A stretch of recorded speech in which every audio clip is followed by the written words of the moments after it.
Along the path of recovery from pornography and undesirable sexual behaviors, all addicts, with no exception, will experience something called relapses, or falling back to their compulsive habits. Although they have done what they can to remain sober, yet they slip and repeated the activity. And so, in order for you to beat up this monster called porn addiction and live a life that you've always wanted, you will have to identify these triggers or these situations that could lead you to the repetition of that cycle and avoid them altogether.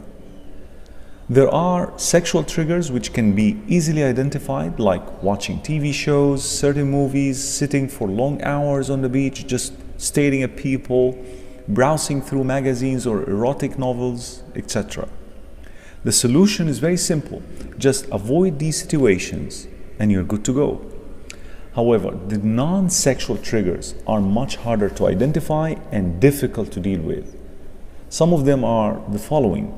Boredom, having nothing to do, is a very common trigger for so many addicts. And the solution is to engage in productive work and keep yourself always busy with things that you normally like to do.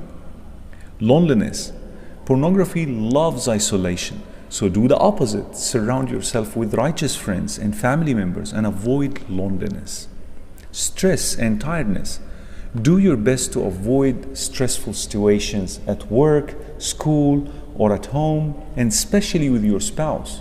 And when these situations occur, the best way to relax is to turn to Allah subhanahu wa ta'ala and recite this beautiful supplication.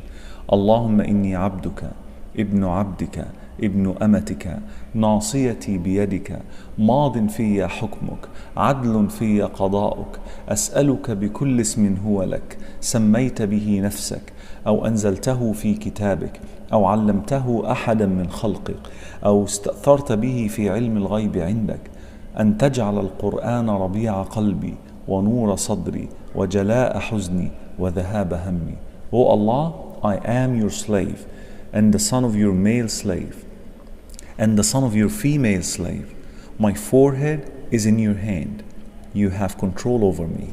Your judgment upon me is assured, and your decree concerning me is just.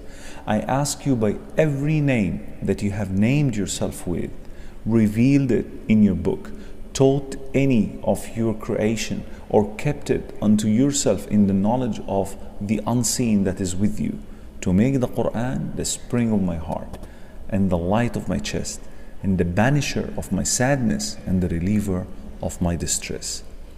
And when you get tired, the best thing to do is to shut your internet devices, darken your room, and just sleep.